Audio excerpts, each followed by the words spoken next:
All right, thank you for joining me today. My name is Ryan, and this is As It Is Written. I am a Christian, and I am also a sinner who has been saved by grace through faith, and I hope that you all come to a saving faith in Jesus Christ as well. So thank you for joining me. Today we have some interesting news coming on up. We'll get right on into it. So we're going to start off with some good news. It seems like we have so much bad news in this world today, and we got plenty of stories that aren't so great. But we have a good one here. The headline is from the New York Post. AI develops cancer treatment in 30 days and predicts survival rate. So we'll get on in there and read it. Artificial intelligence has developed a cancer treatment in just 30 days and can predict a patient's survival rate. In a new study published in the journal Chemical Science, researchers at the University of Toronto, along with In Silico Medicine, developed a potential treatment for hepatocellular carcinoma with an AI drug discovery platform called pharma.ai. So this is basically just an ad for this website called Pharma AI, but it is very good news. That is a very, very, very quick turnaround on developing a cancer treatment, and ultimately, I could see this leading to individualized treatments. That's quick enough that you could have the AI analyze somebody's specific body parameters, your blood type, your DNA, all that kind of stuff, and come up with a treatment just for you. That was the hope and the promise of the mRNA technology that got used in the injections that got given out to everybody. But originally, it was supposed to be used to create individualized treatments to things like cancer, and it sounds like this is going to work right along with it. And so you got to take a look at Pharma AI. I don't know if they trade as a stock, but could be something to look into. Not financial advice. This type of cancer is the most common type of liver cancer and occurs when a tumor grows on the liver, according to Cleveland Clinic. Researchers applied AlphaFold, an AI-powered protein structure database, to pharma.ai to uncover a novel target, a previously unknown treatment pathway for cancer, and developed a novel hit molecule that could bind to that target without aid. I don't know exactly what any of that means, but it is very, very good news for people who have cancer and all sorts of illnesses. So it is something that we should be aware of. And I couldn't really find some very, very good Bible verses for this, but the one that I found was Matthew 9:12. But when he heard it, he said, "Those who are well have no need of a physician, but those who are sick." And we are all in need of a spiritual physician if you are not in Christ, because we have all sinned and fallen short of the glory of God, and we need his healing of our souls.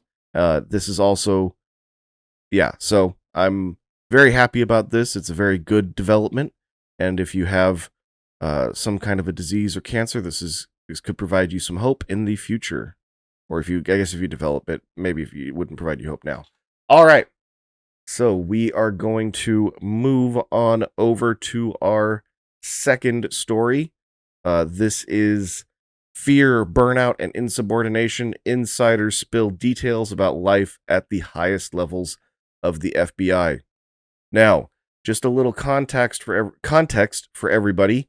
The FBI has always been a corrupt and vile institution. It was started by a evil man named J. Edgar Hoover, who used it to spy on his political enemies and used it to gain political power and curry favor for politicians. The FBI has been used to follow and harass people like Martin Luther King Jr., all sorts of people throughout the ages. It is now being used to target Republicans as they are putting a lot of their efforts into the January 6th insurrectionists, they call them. And it's just a complete abuse of the FBI. Yes, I agree that anyone violent on January 6th needs to be prosecuted to the fullest extent of the law, but those people that walked into the building on January 6th and stayed in between the ropes, I bet most of them were ushered in by either the Capitol Police or FBI informants. Okay? It is absolutely possible that this was all staged by the FBI. And here's a story about some people who are absolutely scared because they work at the FBI. So here, let's read this story. A gender discrimination trial in Washington, D.C. shined a harsh spotlight on one of the most important legal offices in the U.S. government, portraying it as a hotbed of dysfunction, turf wars, mismanagement, and paranoia. Yes, that's the entire FBI. The lawsuit, which came to a head earlier this month in federal court in the nation's capital, centered on claims of gender discrimination in the FBI's General Counsel's office, where some of the most powerful attorneys in the country are charged with helping safeguard Americans from terrorism, cyber threats, organized crime, and corruption. And so, quick interjection here, the FBI drastically increased their power after the 2001 terrorist attacks on 9/11. And what happened was in the restructuring of the Department of Homeland Security and all of the individual branches of the United States intelligence services, the FBI essentially got reclassified as an intelligence service. So now instead of going and looking into crimes that had already been committed, they got tasked with looking for pre-crime. And so they became an organization that is focused on intelligence gathering and spying on the American public, much like what the CIA does overseas. And so since 2001, the nature of the FBI has drastically changed. They've drastically increased their power, and they have absolutely gone berserk with creating crime. So we look at the there was a plot where a governor got targeted apparently in a terrorist plot, and the entire plot turned out to be mostly FBI agents with like two guys who got bamboozled by a whole gang of FBI agents. And I don't agree with what those guys were willing to do, but that doesn't mean that it's okay for the FBI to essentially entrap people, and that's what they've been doing for decades now. So the FBI entraps people and blames them for crimes that weren't ever going to be committed. It's an absolutely insane system. But here we see that even the FBI are scared of themselves. So we'll read on. A federal jury ultimately sided with the FBI, but not before a parade of witnesses testified to startling revelations about the Bureau, exposing dysfunction and management woes that at times have been exploited by the Bureau's detractors, most notably amid Donald Trump's crusade against investigations into his activities.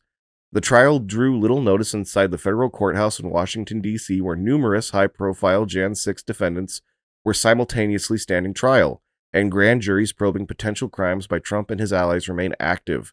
But the proceedings offered a peek inside the selective confines of the FBI, describing degrees of dysfunction that are rarely aired, particularly by the FBI insiders themselves. The list of trial witnesses include Jim Baker, who testified that when he took over as FBI General Counsel in 2014, that would have been under Obama, his staff of about 200 lawyers were burned out, locked in bureaucratic turf battles, and racked by fear of their own colleagues. Okay, that can't be stressed enough. So even the FBI lawyers were afraid of their own colleagues and what they could do to them and what kind of charges and certain legal problems they could just bring up out of nowhere and out of nothing. Baker said that in the early part of his tenure, some employees were so afraid to raise concern in front of others that they frequently slipped anonymous notes under his door overnight, typewritten to conceal handwriting. Okay, they were worried that they were going to get forensically targeted by their own colleagues at the FBI. This is absolute insanity. This is not a good organization. It's an evil, vile, wretched organization that has been used to target law-abiding American citizens for decades.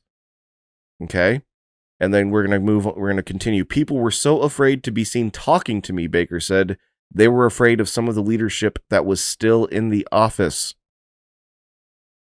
Let that sink in. The FBI lawyers were afraid of the FBI. Among the other revelations unearthed during the trial, a senior lawyer in the office's national security branch allegedly threw a chair at a meeting, prompting alarm on the part of several people present. The Justice Department's top watchdog, Inspector General Michael Horowitz, threatened to open an obstruction of justice investigation into a senior Office of General Counsel lawyer during a standoff over limitation on the IG's access to FBI files, according to Baker. Justice Department internal legal advisors wound up siding with the FBI in the fight, but Congress overrode them. Bureau officials warned of widespread grade inflation in annual performance reviews of FBI personnel, which created problems later when those reviews turned out to be inaccurate. The lawyer and FBI special agent who filed the discrimination case, Marcianne Gradzinski, kept close track of her KMA date, referring to her eligibility for retirement. The FBI personnel routinely referred to that milestone as their kiss my, and we'll say butt date, she testified, signaling the moment they no longer had to cater to Bureau leadership. While defending the FBI in the discrimination suit, a Justice Department attorney referred to the General Counsel's office as a low morale organization at the time Baker took the helm. Former FBI Director James Comey managed to entice Baker into taking the post despite billing it as the worst job in the FBI. And this organization, the FBI and everybody involved in it, it's unconscionable. A good number of the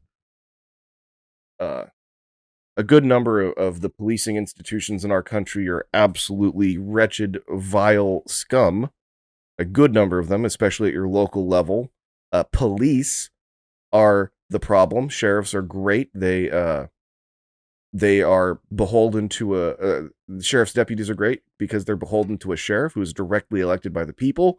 Police are beholden to the mayor in the city that they are in.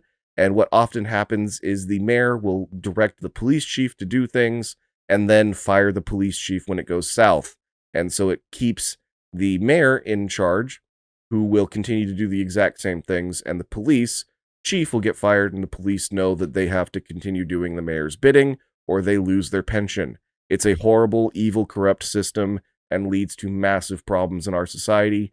And it is a complete and utter denial of the basic rights of American citizens. The people that every single person in government are serving is us, even the politicians. We don't have leaders, we have representatives. Our representatives are not supposed to be in charge of us. They are not over us, they are not above us. Just like in Christianity, there is no one above you in the United States. Okay, in Christianity, there is one intermediary between God and man.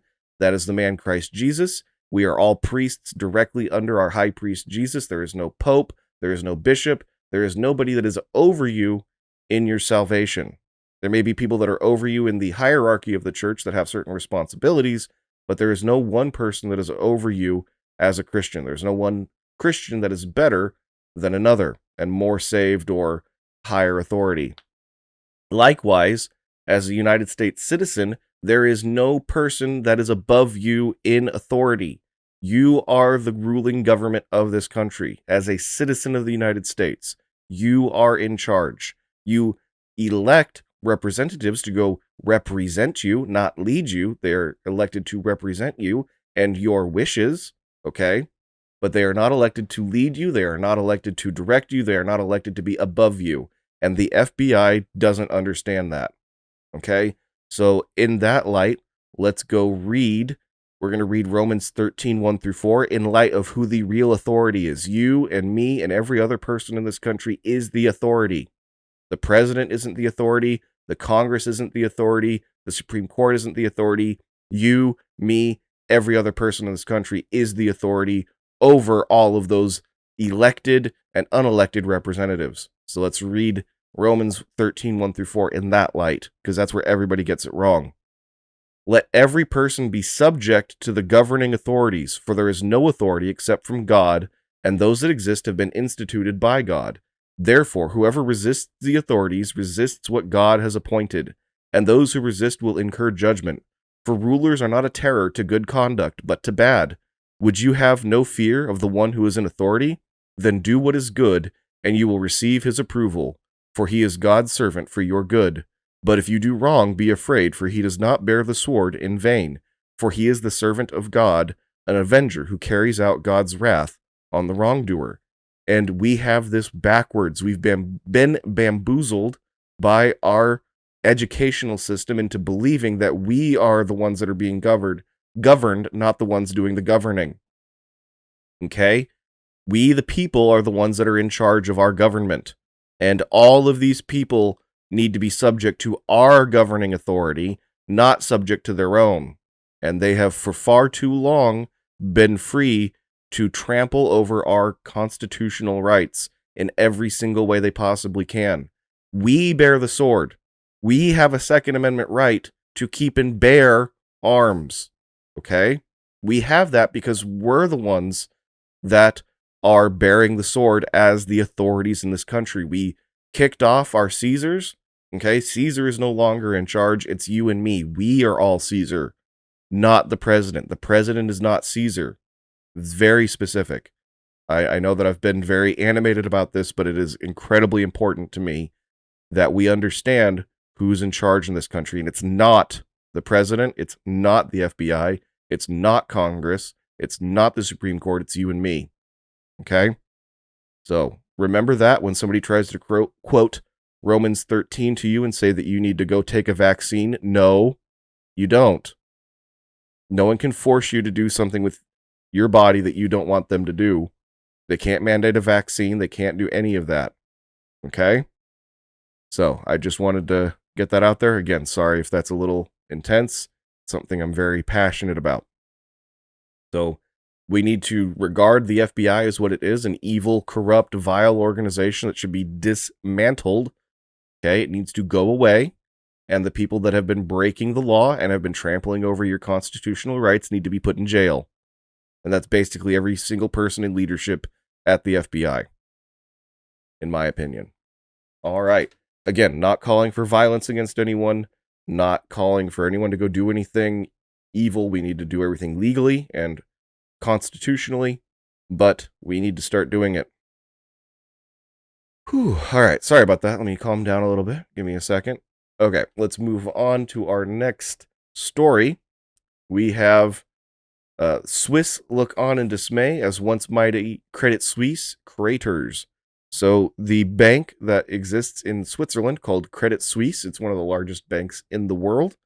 It has not been doing well recently, along with all of the other banks that have been doing poorly in this financial situation. Credit Suisse is having some issues. So, according to Bloomberg, on Sunday, one of Switzerland's biggest newspapers featured a drawing of Credit Suisse Group AG's headquarters in flames. The image, meant to evoke what the headline said were the bank's last days, was also a metaphor for the embarrassment and consternation the lender's swift unraveling has caused in its home country. And here's a few key points. After days of frenetic government-brokered talks, it's being taken over by larger domestic rival UBS Group AG, whose headquarters sit close to Credit Suisse's main building at Paradeplatz in Zurich's financial heart. With Credit Suisse's fate seemingly settled after years of corporate scandals, infighting, and misplaced investments, a nation that prides itself on orderliness and stability is left pondering the ramifications for its own reputation, as well as the potential economic and political fallout. For some, the debacle also raises questions about Switzerland's financial regulator and whether authorities should have stepped in earlier to head off a crisis before it got out of control. Switzerland has suffered another damaging blow to its reputation for prudence, stability, and fiscal management, said Kern Alexander, professor of law and finance at the University of Zurich. This is another example where weak regulation leads to a banking failure and a crisis that we hope will be contained. One immediate area of focus is the near inevitable job losses. Credit Suisse was already in the process of cutting some 9,000 positions to save itself, and one person familiar with the matter said the final toll could be far higher in a takeover by UBS. The two lenders together employed almost 125,000 people worldwide at the end of last year, with about 30% in Switzerland and there will be overlap in many roles. On Sunday, UBS Chairman Colm Keller said management is aware that the coming weeks and months will be difficult for many, especially employees, but it's too early to say what will happen. There are just 30 banks in the world designated globally systemically important, and Switzerland is, or was, home to 2 of them, meaning it has more exposure to the industry than many similar-sized countries. Credit Suisse and UBS together wield 1.6 trillion francs, about $1.7 trillion of assets, roughly double the size of the economy. So this is a very real problem for Switzerland specifically, but it is showing that the issues in the banking sector are not just contained to the United States. They're not just contained to the startups and SVB or Signature Bank or the one over in New York. So these problems are system-wide, and this is one of the 30 critical banks that has been identified by different world governments and different people. So it is very, very, very bad that they've been having such problems. It's good that they're being taken over by UBS, who's going to actually come in and kind of try to right the ship, and we'll see how that goes. But as Christians, we need to take into account what Matthew 6:21 says, and it says, "For where your treasure is, there your heart will be also." And so we just need to take into account that this is not the end of the world for us. Even if all the banks go up in flames and our entire financial institution goes to ruin, we still have a God who is over us, who is more powerful than that. Okay, he wants to take care of us. He will take care of us through these situations. Even if we don't live through them, he will take care of us for eternity if you are in him. If you are a Christian, if you are a sinner who has been saved by grace through faith alone, then you will be taken care of by God, and he will work in your life to take care of you, even if you perish. Because again, to live is Christ, which is suffering, and to die is gain, which means we gain heaven, we gain our treasures in heaven. Okay? So we shouldn't be afraid, we should be cautious, and we should be aware of what is going on so we can make wise and smart decisions. That's what we are called to do as Christians. So we'll move on to our final story here. I know I got heated with the FBI one. I'm still a little worked up on that. I'm glad I got to get that out, though. So here we are. Russia threatens to bomb The Hague as China's Xi visits the Kremlin. The International Criminal Court judges should watch the skies, according to a top Kremlin official who threatened a violent response to the arrest warrant issued against Russian President Vladimir Putin. Quote, "I'm afraid, gentlemen, everyone is answerable to God and missiles." I wouldn't necessarily put it that way, but yeah, that was said by Russian Security Council Deputy Chairman Dmitry Medvedev. He has, at different points, been the president and the prime minister of Russia, roles that he has swapped with Putin in order to allow Putin to continue to be in power. So he is a crony of the Kremlin, a crony of Putin. And he held the title of Russian presidency under Putin from 2008 to 2012. And he said on Monday, it's quite possible to imagine how a hypersonic Onyx-fired missile from a Russian warship in the North Sea strikes the court building in The Hague. It can't be shot down, I'm afraid. Oh, man. That is a statement, and from somebody who is in very high power in that country. So it is something to take, maybe not seriously, but we should take it for what it is. It may be an idle threat, especially since it's very unlikely that Putin will travel to a country where he will be arrested by the ICC, but it is something that we should be aware of. ICC officials issued an arrest warrant for Putin and another Russian official last week, one day after United Nations investigators accused Moscow of perpetuating a war crime against Ukrainian children deported into Russia. Kremlin officials dismissed the warrant as null and void, but Medvedev added his own provocative touch. And the court is just a pathetic international organization, not the people of a NATO country, Medvedev said per state media. So they won't start a war, they'll be scared, and no one will be sorry. it's very interesting as an American when we see these kinds of stories, because the United States does not submit itself to the whims of the International Criminal Court. We do not um, accept their authority in any way, shape, or form. And I believe in the past, uh, who was it? Bush? I think George W. Bush got some kind of um a warrant for his arrest potentially. I'm not sure. I think I remember that happening back in like 2008 or something after the Iraq War. So that's definitely something that we need to be aware of, but not something that is very likely to be a problem, as it is a court with very little in the way of power outside of the countries that accept it. So you won't be coming to the Putin could come to the United States and not be arrested by the International Criminal Court. He'd probably face other problems coming here, but that's another issue. So, some context about this: the former Russian president issued that retort on the same day that Chinese President Xi Jinping arrived in Moscow. Xi and Putin will discuss how the two countries can jointly promote strategic coordination and practical cooperation and practice true multilateralism together, in the words of a Chinese diplomat who opened his press briefing with a rebuke of the ICC. Quote, "The ICC needs to take an objective and just position, respect the jurisdictional immunity of a head of state under international law, prudently exercise its mandate in accordance with the law, interpret and apply international law in good faith, and not engage in politicization or using double standards," Chinese Foreign Ministry spokesman Wang Wenbin said. All right.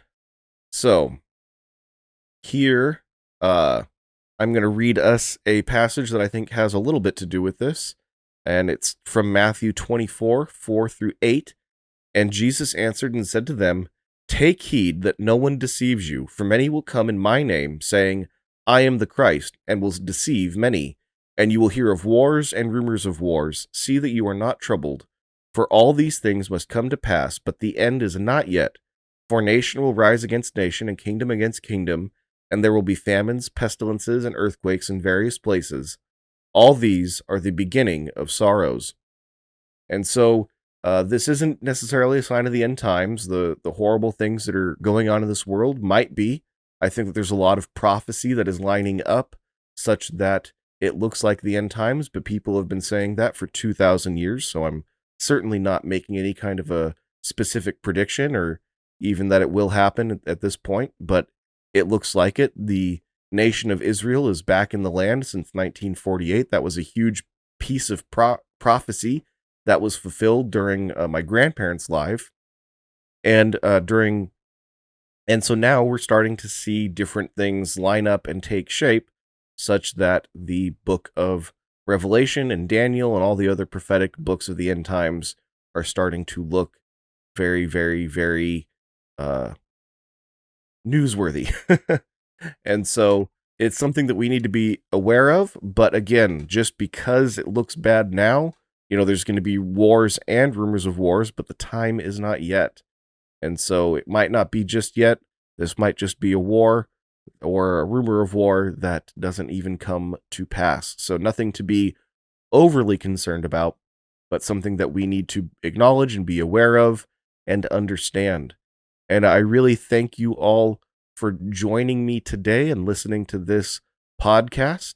I'm very happy that I get to make it. I love to inform people and make content that spreads awareness of Christ and what he's done for me and what he's done for every Christian in the world and what he's going to do at the end of time.